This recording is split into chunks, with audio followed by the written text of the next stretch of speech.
నమస్తే 3WR news కి స్వాగతం. నేను సుధా. బులెటిన్ల ముందుగా హెడ్లైన్స్.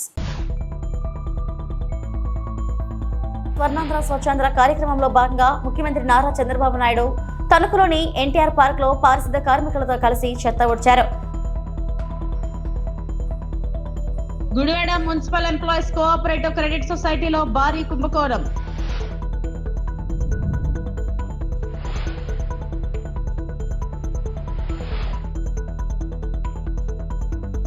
వివేక హత్య కేసు సాక్షులను బెదిరిస్తున్నారు సునీత.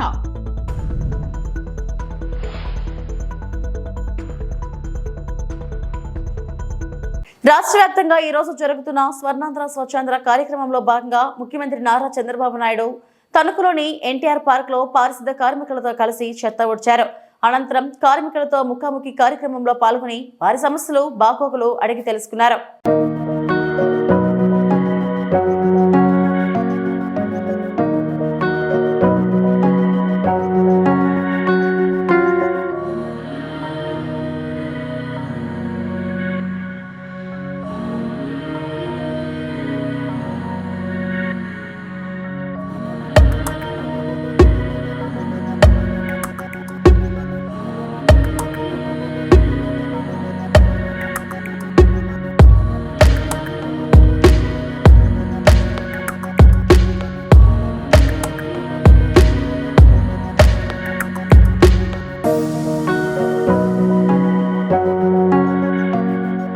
రాష్ట్రాన్ని వైకాపా పూర్తిగా విధ్వంసం చేసి వెళ్లిందని సీఎం చంద్రబాబు మండిపడ్డారు. తాము అభివృద్ధి, సంక్షేమం, సుపరిపాలనతో ముందుకెళ్తున్నామని చెప్పారు.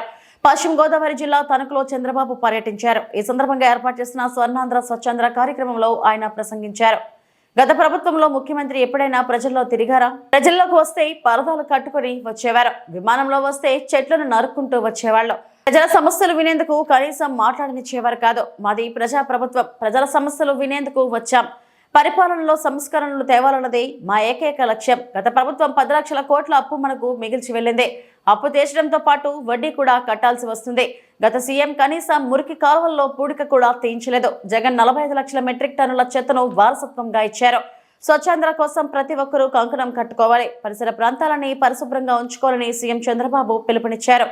ఒక విషయం అందరం కూడా గుర్తుపెట్టుకోవాల్సిన అవసరం ఉంది. ఇంత మునుపు ఎవరైనా సరే ముఖ్యమంత్రి వచ్చాడా, ఈ మరి మీటింగ్ పెట్టాడా? జరిగాయి ఆ మీటింగ్లో? ఎప్పుడన్నా మైక్ ఇచ్చారా? ఎప్పుడన్నా తణుకే కాదు ఎక్కడికైనా వచ్చాడా? వస్తే నేరుగా పరదాలు కట్టుకొని వచ్చేవాళ్ళు. విమానంలో వస్తే చెట్లను నరుక్కుంటా వచ్చేవాళ్ళు. ఎవరికి మైక్ ఇచ్చేవాళ్ళు కాదు. మీరెక్కడో కూర్చుంటే వాళ్ళు ఎక్కడో కూర్చునేవాళ్ళు, ఆకాశంలో ఉండేవాళ్ళు. ఇది ప్రజా ప్రభుత్వం. ప్రజలు ఏమి చెప్పినా విని పరిపాలనలో సంస్కరణలు తేవాలని ఏకైక ధ్యేయంతోనే ఈ రోజు నేను మీ ముందుకు వచ్చానని చెప్పి కూడా నేను మీకు తెలియజేస్తున్నా.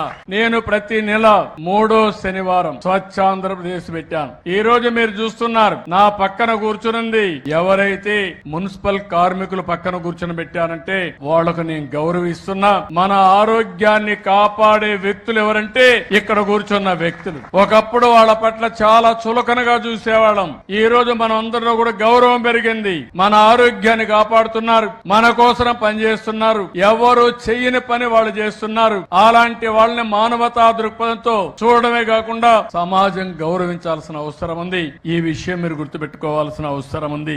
అలాంటి వారి జీవితాల్లో కూడా ఎన్నో సమస్యలు ఉన్నాయి. వాళ్ళకు కూడా హామీ ఇస్తున్నాం. భవిష్యత్తులో మున్సిపల్ కార్మికులు ఎవరైతే ఉన్నారో వాళ్ళందరినీ ఆదుకునే బాధ్యత ఈ ప్రభుత్వం తీసుకుంటామని చెప్పి మీ అందరికీ హామీ ఇస్తున్నాం. ప్రతి 3వ శనివారం రాష్ట్రంలో పనిచేసే అందరికీ ఒకటే విజ్ఞప్తి చేస్తున్నాను. 30 రోజుల్లో 29 రోజులు మన కోసం పనిచేద్దాం. ఒక్క రోజు మాత్రం మీ ఆరోగ్యం కోసం, సమాజం కోసం ఆలోచించండి. ఒక్క రోజు పని చేయకపోతే కొంపలు కూలిపోవు. ఒక్క రోజు చదువుకోకపోయినా పర్వాలేదు, ఉద్యోగస్తులు పని చేయకపోయినా పర్వాలేదు. అందరినీ ఒకటే చెప్తున్నాను, మీ పరిసరాలు శుభ్రంగా పెట్టుకోండి. ప్రతి ఒక్కరు ఇల్లు శుభ్రంగా ఉండాలి. ఇల్లు శుభ్రంగా చేసి ఇంట్లో చెత్త తీసుకొచ్చి వేరే వాళ్ళ ఇల్లు వేస్తే మంచిది కాదు. రోడ్డు మీద వేసినా మంచిది కాదు. ఈ విషయం గుర్తుపెట్టుకోవాల్సిన అవసరం ఉంది. మేము ఈ రోజు చెప్తున్నాం, పొడి చెత్త అదే మరిగా ఏదైతే తడి చెత్త, ఈ రెండు సెగ్రిగేట్ చేయమంటున్నాం. మీ ఇంటికి వచ్చే మున్సిపల్ సిబ్బందికి సెపరేట్ చేసిస్తే చాలా వరకు ఉపయోగపడే. తెలంగాణ అసెంబ్లీలో కీలక వ్యాఖ్యలు చేశారు ముఖ్యమంత్రి రేవంత్ రెడ్డి. ఈ క్రమంలో మాజీ సీఎం కేసీఆర్ కు సవాల్ విసిరారు. కేసీఆర్ హయాంలోనే కృష్ణా బేసిన్ జలాల్లోకి తెలంగాణ అన్యాయం జరిగిందన్నారు. ఈ విషయంలో తమతో చర్చకు సిద్ధమా అని ప్రశ్నించారు. ఈ విషయంలో కాంగ్రెస్ తప్పు ఉంటే క్షమాపణ చెప్పేందుకు సిద్ధం ఉన్నట్లు చెప్పారు. గవర్నర్ ప్రసంగానికి ధన్యవాద తీర్మానంపై ముఖ్యమంత్రి రేవంత్ రెడ్డి ప్రసంగించారు. ఈ సందర్భంగా సభలో సీఎం రేవంత్ రెడ్డి మాట్లాడుతూ గవర్నర్కు మనస్ఫూర్తిగా ధన్యవాదాలు. గతంలో గవర్నర్ ప్రసంగం లేకుండానే బడ్జెట్ సమావేశాలు జరిగాయి. బలహీన వర్గాలకు చెందిన మహిళ గవర్నర్ గా ఉంటే ఆమెను సూటిపోటి మాటలతో అవహేళన చేశారు. భారత రాజ్యాంగం స్ఫూర్తితో వ్యవస్థలు ఏర్పడ్డాయి. రాజ్యాంగాన్ని గౌరవించాల్సిన బాధ్యత అందరిపై ఉంది. గత ప్రభుత్వం ప్రజాస్వామ్య విలువలను పాటించలేదు. అజ్ఞానమే గొప్ప విజ్ఞానం అనుకుంటున్నారు. గవర్నర్ ప్రసంగం గాంధీ భవన్లో కార్యకర్త ప్రసంగంలా ఉందని కొందరు అజ్ఞానాన్ని బయటపెడుతున్నారు. గవర్నర్ను గౌరవించే బాధ్యత మనదే. ప్రజలకు ఇచ్చిన హామీలను అమలు చేశాం. వాటిని గవర్నర్ ప్రస్తావించారు. మాట్లాడాలనుకున్నది మాట్లాడతాం, ఎవరు అడ్డుకున్నా వెళ్లిపోతాం అన్నట్లుగా ఉంది. బీఆర్ఎస్ సభ్యుల తీరు ఉందన్నారు.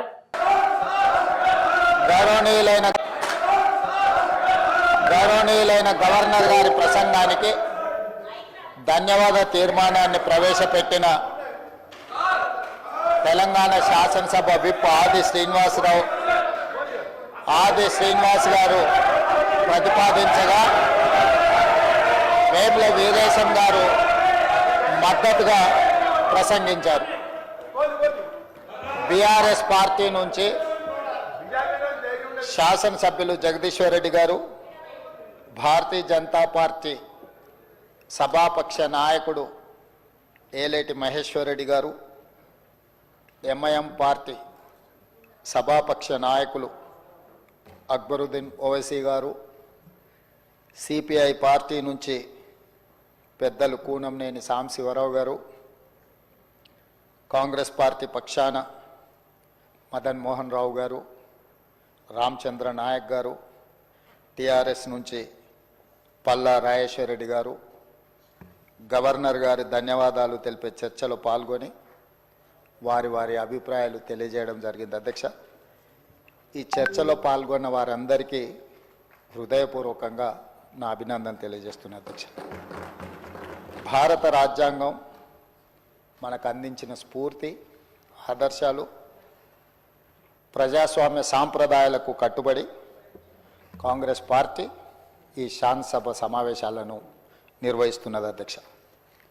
అధ్యక్ష, ఒకసారి తెలంగాణ రాష్ట్రం ఏర్పడ్డ తర్వాత గత ప్రభుత్వాల యొక్క వ్యవహార శైలిని ప్రజాస్వామ్యం పట్ల డాక్టర్ బాబాసాహెబ్ అంబేద్కర్ గారు అందించిన మన భారత రాజ్యాంగాన్ని మనందరం ఇదే బైబిల్గా, ఖురాన్గా, భగవద్గీతగా ఒక గొప్ప ప్రపంచ దేశాలతో పోటీపడి ముందుకు నడిపించే ప్రజాస్వామ్య దేశంగా పరిణమిల్లడానికి భారత రాజ్యాంగం ఉపయోగపడ్డది.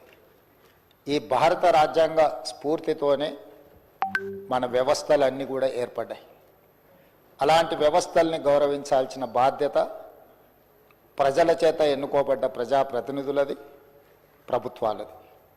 కానీ గత ప్రభుత్వం, ఈ సందర్భంగా నేను గుర్తు చేయదలుచుకున్న అధ్యక్ష తమరి ద్వారా తెలంగాణ ప్రజలకు 2022 బడ్జెట్ సమావేశాల సందర్భంగా గవర్నర్ గారి ప్రసంగం లేకుండానే బడ్జెట్ సమావేశాలను ప్రారంభించడం జరిగింది.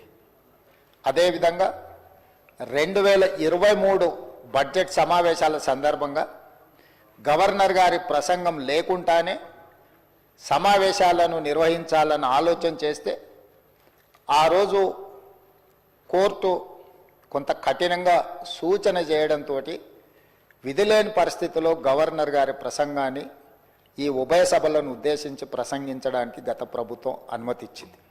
ఇది దురదృష్టకరం అధ్యక్ష. ప్రజాస్వామ్యము, ఈ ప్రభుత్వాలు ఏ ఒక్క వ్యక్తుల యొక్క సొంత ఆస్తి కాదు అధ్యక్ష.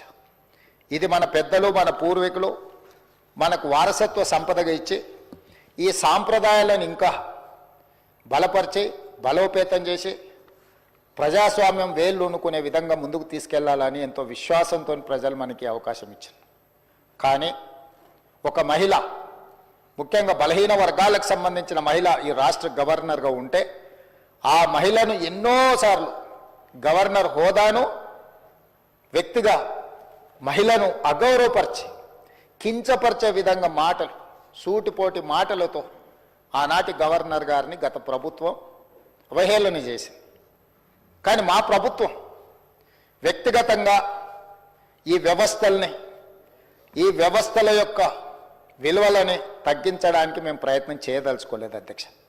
అందుకే మా ప్రభుత్వం ఏర్పడ్డ తర్వాత రాజ్యాంగబద్ధ సంస్థలైన కేంద్ర ప్రభుత్వం కావచ్చు, లేకపోతే గవర్నర్, అదేవిధంగా న్యాయ వ్యవస్థలు కావచ్చు, ఎన్నికల వ్యవస్థలు కావచ్చు, వీటన్నిటితో సత్సంబంధాలను ఏర్పాటు చేసుకొని ఆ వ్యవస్థల్ని సంస్థల్ని గౌరవించుకుంటూనే తెలంగాణ రాష్ట్ర ప్రభుత్వాన్ని ముందుకు నడిపించే ప్రయత్నం చేస్తున్నాం. అందులో భాగంగానే నిన్న పసుపుకు 15,000 రూపాయల మద్దతు ధర చెల్లించి రైతులను ఆదుకోవాలని ప్రభుత్వాన్ని డిమాండ్ చేస్తూ శాసనమండలి ఆవరణలో నిరసన తెలిపిన బీఆర్ఎస్ ఎమ్మెల్సీలో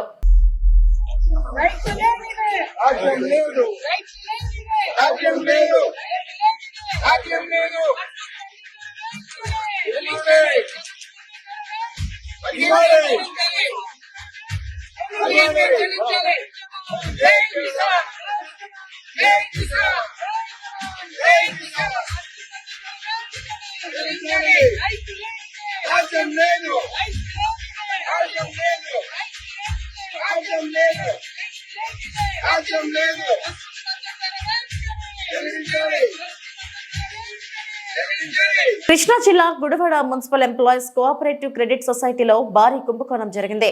సొసైటీ కమిటీ, బ్యాంక్ అధికారులు కుమ్ముక్కై సుమారు 9 కోట్ల రూపాయలు కాజేశారని కార్మికులు ఆరోపిస్తున్నారు.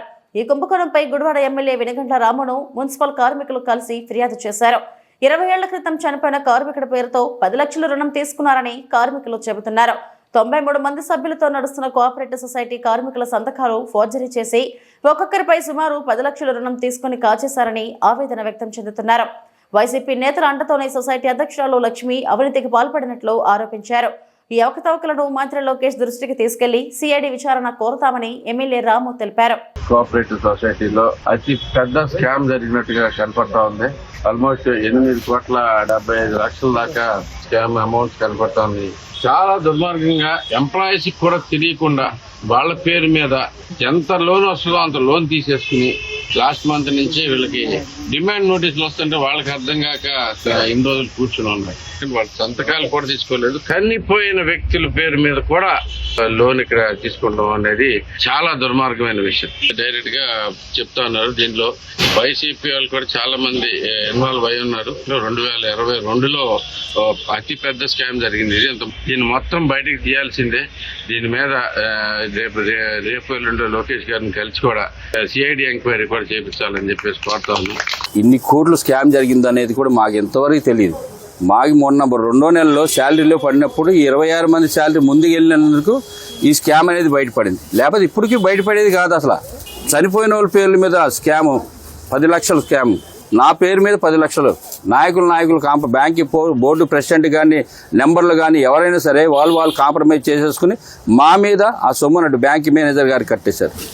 బ్యాంక్ మేనేజర్ గారు కూడా మాకు డిమాండ్ నోటీసులు ఎలా పంపించారంటే, మీరు సస్య చావండి, ఈ డిమాండ్ నోటీసులు మీరు ఎంతెంత అమౌంట్లు ఉన్నాయో అంత అమౌంట్లు కట్టాల్సిందే. 10 లక్షలు, వడ్డీ వచ్చి 6 లక్షలు, 16 లక్షలు ప్లస్ నెలకు వచ్చి ఈఎంఐ కట్టాల్సింది 56,000 కట్టాలి. నేను బతకాలా చావాలని. నేను మున్సిపల్ ఎంప్లాయీస్ దీంట్లో ఉద్యోగస్తుని. అయితే మాకు సొసైటీ బ్యాంకీలో మేము లోన్లు తీసుకుని కూడా క్లియరెన్స్ చేసాం. 2017 నుండి కూడా మేము లోన్లు తీసుకుని వాళ్ళు ఇచ్చిన సొమ్ము మేము అలాగే రికవర్ చేసుకుని జీతాల నుండి. మాజీ మంత్రి వైఎస్ వివేకానంద రెడ్డి దారుణ హత్యకు గురై 6 ఏళ్లైనా ఇంకా న్యాయం దక్కలేదని ఆయన కుమార్తె సునీత ఆవేదన వ్యక్తం చేశారు. వివేక 6వ వర్ధంతి వేళ వైఎస్ఆర్ జిల్లా పులివెందులలో ఆమె నివాళులు అర్పించారు. అనంతరం మీడియాతో మాట్లాడారు. సిబిఐ కోర్టులో ట్రయల్ కూడా ప్రారంభం కాలేదు. నిందితుల్లో ఒకరు తప్ప మిగిలిన వాళ్లంతా బయట తిరుగుతున్నారు. నిందితులు దర్యాప్తు ముందుకు సాగకుండా మేనేజ్ చేస్తున్నారనే అనుమానం కలుగుతుంది. ఈ కేసులో సాక్షులు అనుమానాస్పద రీతిలో చనిపోతున్నారు. సాక్షుల వాంగ్మూలాలు వెనక్కి తీసుకోవాలని నిందితుల్లో కొందరు బెదిరిస్తున్నారని సునీత ఆరోపించారు. 6 సంవత్సరాలు అయింది నాన్నగారు వైఎస్ వివేకానంద రెడ్డి గారు హత్య జరిగి. 6 సంవత్సరాలుగా పోరాడుతున్నాం న్యాయం కోసం. ఈ 6 సంవత్సరాల్లో ఎంత పోరాడినామో అందరూ చూస్తున్నారు. ఈ రోజు చూస్తే పరిస్థితి ఒక్కరు తప్ప వీళ్ళందరూ బయట లక్షణంగా బ్రతుకుతున్నారు. అక్యూస్ అందరూ బయట ఉన్నారు. ఇన్వెస్టిగేషన్ ఆగిపోయింది. ట్రయల్ మొదలు పెట్టట్లేదు. న్యాయం వస్తుందా? ఈ దారుణమైన హత్య గురించి ఇంతగా పోరాడుతున్నాము. వైఎస్ వివేకానంద రెడ్డి గారికి ఇంత అన్యాయం జరిగితే న్యాయం జరగలేదు, మరి ఇంకొకరికి ఎలా న్యాయం జరుగుతుందని అనుకుంటాము. ఎవరైతే నిందితులు అని చెప్పబడ్డారో వాళ్ళకంటే ఎక్కువ శిక్ష మాకు, మా కుటుంబానికి ఎక్కువ పడుతున్నట్లుగా ఉంది. ఇది న్యాయం అసలు? కానీ ఖచ్చితంగా న్యాయం జరుగుతుందన్న నమ్మకం అయితే ఉంది. సిబిఐ వాళ్ళు మళ్ళీ ఇన్వెస్టిగేషన్ మొదలు పెడతారు అని అనుకుంటున్నాను. ఐఎమ్ హోపింగ్ కోర్టు వాళ్ళకి ఖచ్చితంగా ఇది చేస్తారని ఆశిస్తున్నాను, వాళ్ళని ప్రాధాన్యపడుతున్నాను. నాకు తెలిసి అయితే చాలా లోపాలు జరిగాయి, ఇన్వెస్టిగేషన్ లో జరిగాయి, ప్లస్ ట్రయల్ లో జరుగుతున్నాయి. ట్రయల్ మొదలే పెట్టట్లేదు. Accused know how to manage the system. వాళ్ళకి ఎట్లా సిస్టమ్ ని బైపాస్ చేయాలో, ఎట్లా మేనేజ్ చేయాలో తెలుస్తున్నట్లుంది. కాబట్టి ఇంకా ఎందుకు మనకి ఇట్లా న్యాయం జరగకుండా ఉంది. కానీ పోరాటం అయితే జరుగుతుంది, చూద్దాం. Let us see where it goes. Support అయితే ఇస్తాము అని చెప్పారు, కానీ ఎంత మటుకు చేయగలుగుతారు ఇది స్టేట్ గవర్నమెంట్ పరిధిలో లేదు ప్రస్తుతానికి. కానీ విట్నెసెస్ అందరూ ఇక్కడే ఉన్నారు, చనిపోతున్నది పరిస్థితి కూడా చూస్తున్నాము. విట్నెసెస్ అని జాగ్రత్త పరచుకోవాలి, అక్యూస్డ్ జాగ్రత్త పరచుకోవాలి, లేకపోతే జస్టిస్ అనేది ఎట్లా వస్తుంది? ఎవరైతే దీంట్లో విట్నెస్ గా ఉన్నారు, ఎవరైతే దీంట్లో నిందితులుగా ఉన్నారు, అందరి బాధ్యత ఇప్పుడు స్టేట్ గవర్నమెంట్ మీద ఉంది. వీళ్ళందరినీ జాగ్రత్తగా వాళ్ళ హెల్త్ సంగతి చూసుకోవాలి, వాళ్ళ సేఫ్టీ గురించి చూసుకోవాలి, లేకపోతే జస్టిస్ అనేదానికి న్యాయమే లేదు. అదే కాకుండా చాలా మంది విట్నెసెస్ హోస్టైల్ అవుతున్నారు, విట్నెసెస్ మీద ప్రెషర్ పెడుతున్నారు, మీ స్టేట్మెంట్స్ వెనక్కి తీసుకోండి అని. అట్లాంటివి కూడా జరగకూడదు. ఇప్పటికి చాలా ఇన్సిడెంట్స్ జరిగినాయి, సస్పిషియస్ డెత్స్ ఉన్నాయి, అవన్నీ కూడా ఆగాలి. అవి ఎందుకైతున్నాయి? అబ్స్ట్రక్షన్, జస్టిస్ ప్రాసెస్ లో ఈ అబ్స్ట్రక్షన్ అనేది జరగకూడదు. ఆ ప్రికాషన్స్ తీసుకునేదానికి we have to get support from the state. అంగరంగ వైభవంగా కనకదుర్గమ్మ జాతర అన్నమయ్య జిల్లా పొల్లంపేట మండలం పరిధిలోని కనకదుర్గమ్మ తిరునాళ చాలా అద్భుతంగా జరిగింది. దాదాపు 60,000 పైచీలుక భక్తులు అమ్మవారిని దర్శించుకుని మొక్కుబడులు తీర్చుకున్నారు. చెక్క భజనలతో, చాందిని ఎడ్ల బండ్లతో, మంగళ వాయిద్యాలతో, కోలాటాలతో ఈ జాతరలో ముఖ్య ఆకర్షణీయంగా నిలిచాయి. భక్తులు ముద్దు పెట్టుకుని యాట్లను నరుకుని దేవాలయం దగ్గర అన్నప్రసాదాలు కూడా నిర్వహించారు. కొంతమంది భక్తులు అమ్మవారికి ప్రత్యేకంగా కానుకలు సమర్పించారు. ఈ జాతరకు విదేశాల నుంచి, ఇతర రాష్ట్రాల నుంచి పెద్ద ఎత్తున భక్తులు వచ్చి అమ్మవారిని దర్శించుకున్నారు. కోరిన వారికి కొంగు బంగారమై వారి కోరికలు నెరవేరుస్తూ భక్తుల పాలిట కల్పవల్లిగా కనకదుర్గమ్మగా నిత్యం పూజలు అందుకుంటూ మహిమలను చూపుతూ ప్రజల్లో విశేష స్పందనతో ఆకట్టుకుంటున్న అమ్మవారు భక్తులకు కనకర బ్రహ్మ రూపంలో అమ్మవారు దర్శనమిచ్చారు.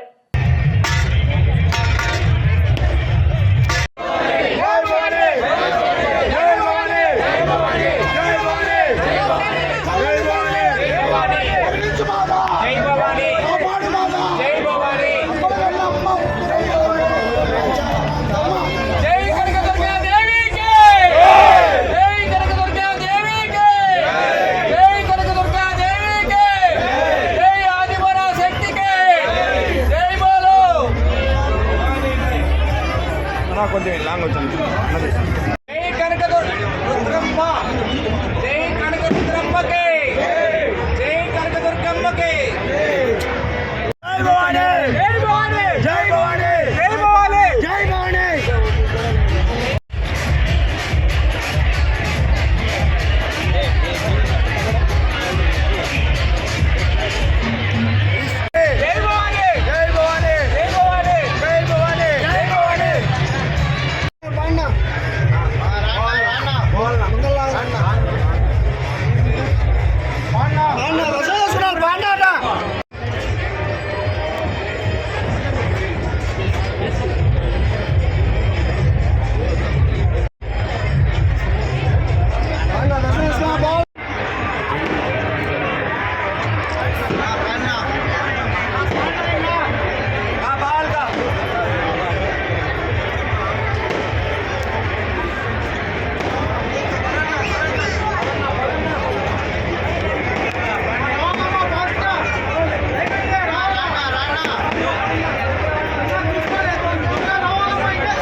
నిర్వహించవలసిన ఆంధ్ర దివాన్ స్వచ్ఛతా కార్యక్రమాన్ని ప్రతి నెల 3వ శనివారం ఒక్క గ్రామంలో నిర్వహించాల్సి ఉంది. కానీ దీన్ని విరుద్ధంగా తాడి ప్రజలందరూ రామ్కీ హబ్ నిర్వహిస్తున్న కార్యక్రమానికి అధికారులు తాడి ప్రజలను రమ్మని చెప్పడం దుర్మార్గమైన చర్య అని సిఐటియు ఆధ్వర్యంలో శనివారం నిరసన కార్యక్రమం నిర్వహించారు. ఈ సందర్భంగా సిఐటియు జిల్లా ఉపాధ్యక్షులు గనిశెట్టి సత్యనారాయణ మాట్లాడుతూ కాలుష్య కారకమైన గ్రామంలో నిర్వహించవలసిన ఆంధ్ర దివాన్ స్వచ్ఛత కార్యక్రమం ఒక కార్పొరేట్ కంపెనీలో ఫార్మా డెవలపర్ దగ్గర నిర్వహించడం మంచిది కాదని, కాలుష్యమైన గ్రామంలో నిర్వహించాలని, గ్రామంలో ప్రజలు తీవ్రమైన జబ్బులతో అల్లాడుతున్నారని, గ్రామాన్ని తరలిస్తామని ప్రభుత్వం ఇచ్చిన హామీతో గ్రామాల అభివృద్ధి లేకపోవడంతో ఫార్మా కాలుష్యం ఒకవైపు, దోమలతో మరోవైపు ప్రజలు అల్లాడుతున్నారని అన్నారు. ముఖ్యమంత్రి చంద్రబాబు నాయుడు, డిప్యూటీ ముఖ్యమంత్రి పవన్ కళ్యాణ్ గ్రామాన్ని వెంటనే తరలించడానికి చర్యలు చేపట్టాలని గనిశెట్టి డిమాండ్ చేశారు. ఈ కార్యక్రమంలో కాండేపల్లి లక్ష్మి, పార్వతి, రమణమ్మ, తాడి ప్రజలు పాల్గొన్నారు. పేరుతో ఏదైతే తాడి గ్రామంలో చేయవలసినటువంటి క్లీన్ అండ్ క్లీన్ శుద్ధి చేయవలసినటువంటి దాన్ని తీసుకెళ్ళి పెద్ద కార్పొరేట్ సంస్థ ఈ మొత్తం డెవలపర్గా ఉన్నటువంటి ఫార్మాసిటీలో డెవలపర్గా ఉన్న రామ్కీలో చేస్తూ ఉన్నారు. మేము ఈ రాష్ట్ర ప్రభుత్వాన్ని చెప్తా ఉన్నాం, అలాగే అధికారి యంత్రాంగాన్ని చెప్తా ఉన్నాం. ఏదైనా క్లీనింగ్ పనులు ఇలాంటివి చేస్తే గ్రామంలో చేయాలి. తీవ్రమైన కాలుష్యంలో ఉన్నటువంటి తాడి గ్రామంలో చేయవలసినటువంటి శుద్ధి చేయవలసినటువంటిది ఇక్కడ స్వచ్ఛ భారత్ చేయవలసినటువంటి స్వచ్ఛతా దీవెన్ ఏమైనా చేయవలసి వస్తే తాడిలో చేయాలి. కానీ ఆంధ్ర స్వచ్ఛ దీవెన్ అనే రకరకాల పేర్లతో చేస్తున్నటువంటివి పట్టుకెళ్ళి కార్పొరేట్ సంస్థలో రామ్కీలో చేస్తూ ఉన్నారు. డిప్యూటీ ఇన్స్పెక్టర్ ఆఫ్ ఫ్యాక్టరీ కంట్రోల్లో అన్ని పరిశ్రమల్లో చేయొచ్చు, తప్పులేదు. కానీ తహసీల్దార్ అలాగే ఎంపీడీఓ అధికారి యంత్రాంగం ఏదైతే ఉందో వీళ్ళతో తాడి గ్రామంలో క్లీన్ అండ్ క్లీన్ చేయవలసినటువంటి అవసరం ఉంది. ఆ రకంగా కాకుండా తాడి గ్రామంలో చేస్తున్నట్లుగా ఈఆర్ఓ ఈరోజు సర్క్యులర్ పెట్టి ఇది రామ్కీ హబ్లో ఈరోజు క్లీన్ అండ్ క్లీన్ చేస్తూ ఉన్నారు. ఇదేం రకమైనటువంటి విచిత్రమైనటువంటిది. అందుకని అధికారి యంత్రాంగం చేస్తున్నటువంటి తప్పుడు పద్ధతుల్ని వ్యతిరేకిస్తూ ఉన్నాం. వెంటనే తాడి గ్రామాన్ని కాలుష్య కోరంలో నుండి గ్రామాన్ని తరలించండి. తాడి గ్రామంలో మంచి నీరుకి, మంచి నేలకి, మంచి గాలికి మొక్కవస్తున్నటువంటి పరిస్థితి, అనేక జబ్బులతో అల్లాడుతున్నారు. ప్రభుత్వాలు ఇచ్చిన హామీల ప్రకారంగా వెంటనే గ్రామాన్ని తరలించాలని, ఇక్కడే స్వచ్ఛంద ఏదైతే స్వచ్ఛ భారత్, స్వచ్ఛ దీవెన ఉన్నాయో ఇక్కడే క్లీన్ అండ్ క్లీన్ పనులను చేపట్టాలనేసి మేము డిమాండ్ చేస్తూ ఉన్నాం. లేని పక్షంలో అధికార యంత్రాంగాన్ని ఈ ఊర్లో ఇలాంటి పనులు చేస్తే మాత్రం అడుగు పెట్టనిచ్చేది లేదు. గ్రామాన్ని వెంటనే తరలించడానికి చర్యలు చేపట్టాలనేసి మేము డిమాండ్ చేస్తాం. చూసాం గ్రామంలో స్వచ్ఛ దీవెన్ అనేటువంటి పేరుతో ఏదైతే ఆంధ్ర స్వచ్ఛ దీవెన్ అని రకరకాల పేర్లతో క్లీనింగ్ చేస్తున్నారని చూసాం. అయితే తాడిలో చేస్తారనుకున్నాం మేము. కానీ రామ్కీ కమర్షియల్ హబ్ ఏదైతే ఉందో డెవలపర్గా ఉన్నటువంటి వాడి దగ్గర అక్కడ క్లీనింగ్ చేస్తారట. ఊరు ప్రజలందరినీ అక్కడ రమ్మన్నారు. పాపం కంపెనీ కాలుష్యంలో ఉందని ఆ కంపెనీని చేస్తారో, మరి కాలుష్యానికి గురైన గ్రామాన్ని చేస్తారో అధికారులు తేల్చాలి. తీవ్రమైన కాలుష్యంతో అల్లాడుతున్న తాడి గ్రామంలో క్లీన్ అండ్ క్లీన్ పనులు నిర్వహించాలా. తాడి గ్రామాన్ని సురక్షితమైన ప్రాంతాన్ని తరలించాలని గత 18 సంవత్సరాలుగా డిమాండ్ చేస్తూ ఉన్నాం. గ్రామాన్ని తరలించడానికి చర్యలే. మంచి నీరు, మంచి నేల, మంచి గాలికి మొక్కవస్తున్నటువంటి పరిస్థితి. ప్రజలు తీవ్రమైనటువంటి జబ్బులతో ఉక్కిరిబిక్కిరి అవుతున్నారు. వెంటనే ఇప్పుడు ఇచ్చినటువంటి కూటమి ప్రభుత్వం ఇచ్చినటువంటి హామీ ప్రకారమైన గ్రామాన్ని తరలించండి. పర్యావరణ శాఖ మంత్రి పవన్ కళ్యాణ్ గారు మీకు విజ్ఞప్తి చేస్తూ ఉన్నాం. గ్రామాన్ని తరలించడానికి మీరు చర్యలు చేపట్టండి. స్వయంగా మీరు వచ్చారు ఇక్కడికి, తాడి గ్రామంలో అడుగు పెట్టారు మీరు ప్రతిపక్షంలో ఉన్నప్పుడు. అప్పుడు మీకు అధికారం లేదు. ఇప్పుడు మీరు డిప్యూటీ ముఖ్యమంత్రి. గ్రామాన్ని తరలించడానికి మీరు చర్యలు చేపట్టండి. రాష్ట్ర ముఖ్యమంత్రి చంద్రబాబు నాయుడు గారు ఇంతకుముందు 2018లో జీవో ఇచ్చారు గ్రామాన్ని తరలిస్తానని. ఆ జీవో అమలుకి నోచుకోలేదు. ఇప్పుడు మీ ప్రభుత్వం వచ్చింది. ఈ గ్రామాన్ని తరలించడానికి మీరు ఇచ్చిన జీవో ప్రకారంగా గ్రామాన్ని ఇప్పుడున్న లెక్కల ప్రకారంగా అన్నీ తయారు చేసి ఏదైతే గ్రామాన్ని రీసర్వే చేసి అన్నీ గ్రామాన్ని. ఇవి ఇప్పటివరకున్న బులెటిన్ అప్డేట్స్. నమస్తే.